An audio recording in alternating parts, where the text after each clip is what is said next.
O exército da Rússia fracassou nos planos de capturar Pokrovsk, o ataque à refinaria de Ryazan e as perdas do exército ocupante. Este é o mapa da guerra, no ar. Eu sou Oleg Borisov. Olá! E vamos começar nossa análise pela situação na direção de Pokrovsk. As forças de defesa da Ucrânia permanecem no norte de Pokrovsk e impedem que as tropas russas avancem para a parte central da cidade. Segundo o agrupamento Tropas Leste, os invasores estão sofrendo perdas sérias. Os militares ucranianos também relataram que continuam as buscas por grupos russos em Pokrovsk, com combates intensos dentro da área urbana. Em Mirnohrad, os defensores ucranianos mantêm a defesa e eliminam os ocupantes russos nas aproximações da cidade. Além disso, os combatentes ucranianos organizam novas rotas de abastecimento para 2 povoados, a fim de garantir que as unidades tenham tudo o que precisam e, se necessário, realizem evacuação rápida. Neste momento, os combates continuam na área dos povoados de Hryshine, Krasny Lyman, Rodinske, Mirnohrad e Kotlin. Seguimos adiante e discutimos a situação na direção de Kupiansk.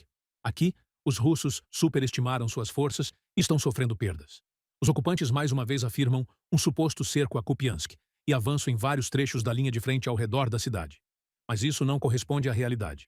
O Estado-Maior ucraniano desmente essa informação. O chefe do Departamento de Comunicação do Agrupamento de Forças Conjuntas, Viktor Trehubov, declarou que os russos tentaram ajustar a realidade às próprias alegações, mas apenas pioraram a situação. Nas áreas ao norte da cidade, os russos não estão presentes, sendo destruídos por drones ucranianos e por ações de contra-ataque, afirmou o porta-voz. Atualmente, os combates são registrados na área dos povoados de Petropavlivka, Pischani e Kolesnikivka. As forças de defesa repelem com sucesso os ataques dos ocupantes russos. Seguimos adiante e falamos sobre a situação na direção de Volchansk. Segundo informações do Estado-Maior das Forças Armadas da Ucrânia, os russos têm algum avanço aqui, mas não conseguem se consolidar, pois a cidade está praticamente destruída. Aqui, os operadores ucranianos de drones atuam ativamente, eliminando com sucesso o inimigo. Deve-se considerar que, nesta direção, os russos são mais numerosos. O Estado-Maior das Forças Armadas da Ucrânia também acrescentou que os ocupantes continuam a tática de ataques de carne, sem levar em conta as grandes perdas entre o pessoal. Os combates agora são registrados na área dos povoados de Sinelnikov, Izbitsky e Kolodiazny. A seguir, falaremos com mais detalhes sobre ataques de longo alcance. Os drones das Forças Armadas da Ucrânia, já pela 3ª vez no mês e pela 9ª vez desde o início do ano, atacaram a refinaria de petróleo da Rosneft em Ryazan. É importante notar que a refinaria está a mais de 500 quilômetros da fronteira com a Ucrânia. A capacidade projetada da instalação é de 17 milhões de toneladas de petróleo por ano. Trata-se de uma das maiores da Rússia. Segundo recursos de monitoramento, como resultado do ataque dos drones, sua unidade principal foi danificada.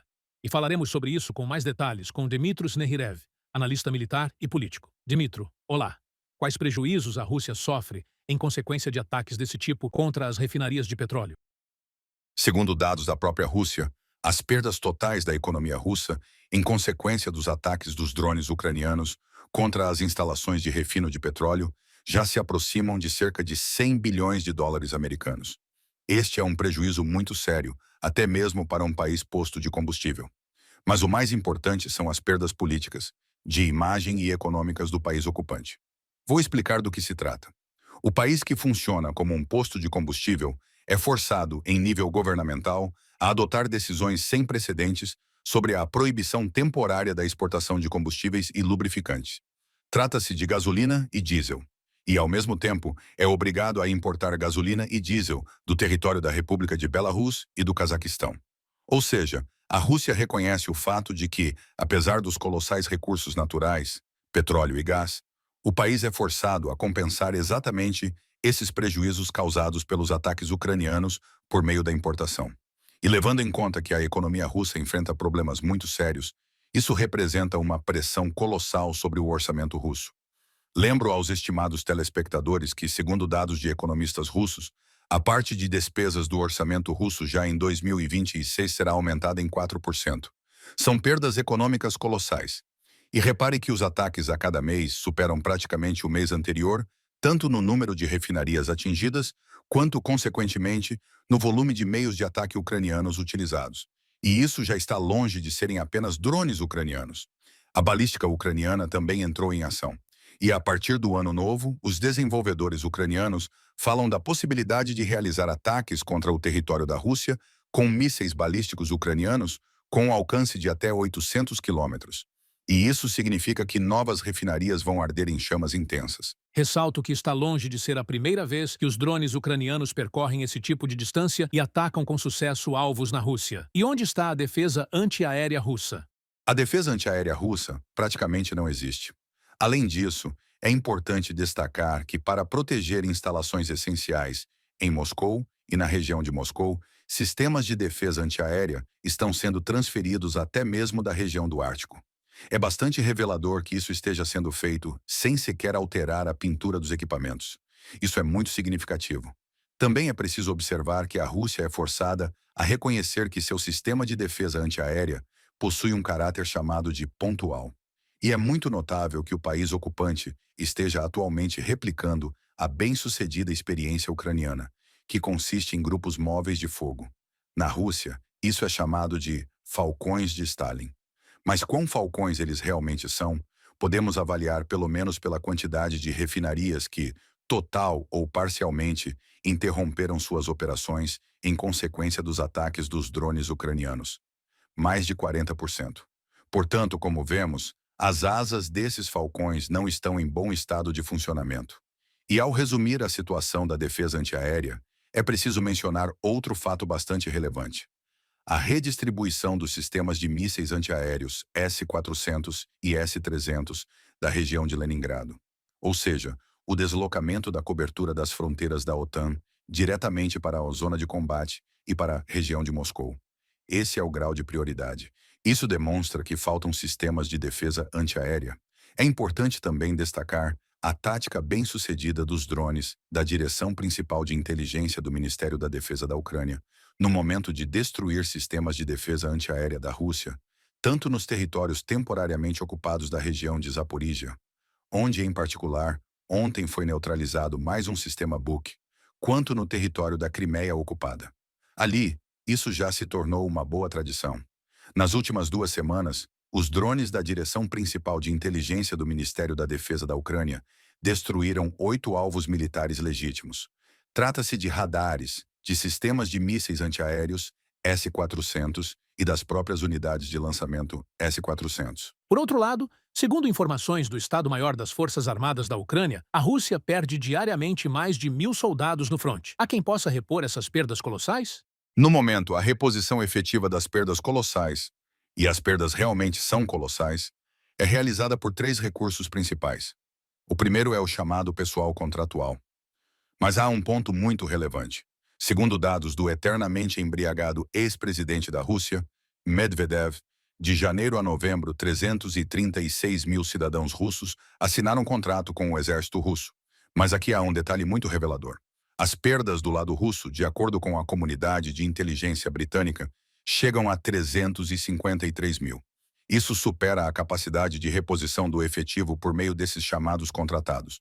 E, sobretudo, não há dinheiro para pagar esses contratados. Por exemplo, Sakha-Yakutia, a região mais rica da Rússia, petróleo, gás, diamantes, recusou-se a manter programas sociais de apoio aos chamados veteranos da Operação Militar Especial e a pagar valores únicos previstos em contratos. E a segunda fonte de reposição do efetivo é o caráter total da mobilização nos territórios ocupados da Ucrânia, principalmente as regiões de Luhansk, Donetsk, Zaporíjia e Kherson. E a terceira é o chamado contingente especial K, ou seja, são os presos de penitenciárias russas, que, segundo o decreto do ditador russo, têm atualmente o direito de assinar contrato com o Ministério da Defesa, até mesmo dentro da sala de audiência do tribunal. Já cerca de 80 mil presos russos reforçaram dessa forma o efetivo do exército ocupante, mas, na prática, todos eles já foram eliminados. Basta recordar a triste experiência da empresa militar privada Wagner, que testou essa tática de usar presos como carne de canhão. E há outro fato muito revelador. Nos canais russos, informa-se sobre perdas colossais dos ocupantes russos em um setor específico da frente. Trata-se de Vovchansk, que supostamente teria sido tomado pelos ocupantes russos, pois, segundo os próprios militares russos, na unidade militar 54.034, o 83º Regimento de Fuzileiros Motorizados, mais de 70% do efetivo já foi eliminado como resultado dos chamados ataques de carne. Esse é o indicador das perdas dos ocupantes russos. E outro ponto bastante significativo são as perdas dos ocupantes russos em Pokrovsk. Mais de 500 soldados de assalto russos são eliminados diariamente pelas unidades especiais da Direção Principal de Inteligência do Ministério da Defesa da Ucrânia e pelas Forças de Operações Especiais. O jornal The Economist divulgou um artigo afirmando que 1% da população masculina da Rússia já foi eliminada pelas forças de defesa da Ucrânia, em consequência desta guerra iniciada pela Rússia contra a Ucrânia. Mas você também menciona os soldados de assalto especialmente treinados, que igualmente são destruídos e eliminados pelas forças de defesa. Quanto tempo é necessário, e a Rússia sequer dispõe desse tempo, para preparar esse tipo de soldado? De modo algum. Vejamos novamente os canais russos. Eles informam que pessoas que assinaram contrato já estão diretamente envolvidas nos combates na linha zero após 2 semanas. 12 dias é a duração do treinamento do chamado soldado de assalto. Ou seja, é impossível prepará-lo em um período tão curto. E isso demonstra que a Rússia está usando, na prática, a tática da Segunda Guerra Mundial, a chamada Zhukovshchina. As mulheres ainda vão gerar mais filhos. Mas como vemos, até mesmo a capacidade das mulheres russas de gerar carne de canhão já está bastante limitada. Mais de 1 milhão de perdas de pessoal. Além disso, os problemas na reposição desse efetivo já despertam questionamentos dentro da própria liderança política da Rússia. Isso, por sua vez, evidencia sérios problemas na recomposição do pessoal e a falta de disposição da maioria dos russos de morrer em território ucraniano por ideias extremamente efêmeras do chamado mundo russo. Dmitro, muito obrigado por ter encontrado tempo para se juntar à transmissão. Dmitro Snehirev, analista militar e político, esteve conosco ao vivo. Inscreva-se no nosso canal UATV Português e mantenha-se atualizado com os eventos mais importantes, as principais notícias da Ucrânia e do mundo, análises profundas, reportagens exclusivas e entrevistas. Tudo ao alcance da sua mão em nosso canal. Junte-se à nossa comunidade de espectadores e mantenha-se conectado.